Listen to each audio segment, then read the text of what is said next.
नमस्कार. पहा, इथं आपण घेतलेले आहेत भरपूर सारे गिलके आणि धुवून घेतलेले आहेत, कारण की आपल्याला हे धुवूनच चिरायचे आहेत. चिरल्याच्या नंतर धुतलं तर मग त्याची भाजी पण चांगली होत नाही आणि त्याला असं खूप सारं पाणी सुटत असतं. त्याच्यामुळं अगोदरच आपण ते धुवून नंतरच कट करून घ्यायचे. इथं हिरवी मिरची, लसूण, आलं, खोबरं सगळं आपण मिक्सरमध्ये दळून घेतलेलं आहे आणि फोडणी दिलेली आहे. जिरे, मोहरी, आलं, लसूण सर्व घालून आणि त्याच्यामध्ये आपल्याला हे भरपूर सारे चिरलेले गिलके घालायचे.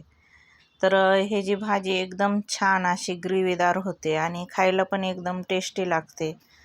तर पहा, इथं आपण एवढेच मसाले घातलेले, चवीनुसार मीठ घातले आणि आपल्याला ह्याच्यामध्ये वरून लाल तिखट घालायचं, काश्मीरी तिखट. तर त्याचा रंग पण छान येतो हे घातल्याच्या नंतर.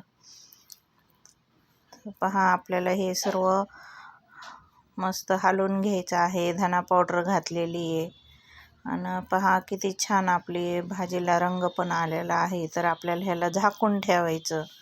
झाकून ठेवल्यामुळं आपण ह्याच्यात पाणी वगैरे घातलं नाही, पण त्याला अंगचंच पाणी सुटत असतं. तर पहा, इथं कसं म्हणजे तेल पण आलेलं आहे आणि आपली भाजी पण शिजलेली आहे. तर इथं पहा, आपण हे चिंच, गूळ वगैरे घेतलेले, पाणी वगैरे हे चिंचाचं.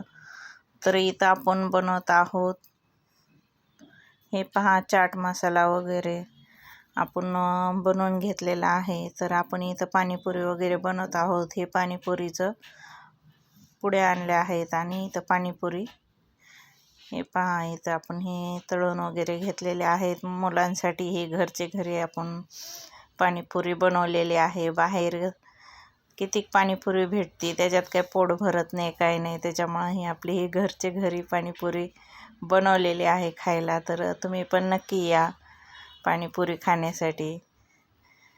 तर पाणीपुरी पाहून प्रत्येकाला तोंडाला पाणी आलेलंच असन. तर पहा, ह्याच्यामध्ये दोन्ही पाणी वगैरे, बटाट्याची भाजी, शेव असं घातलेलं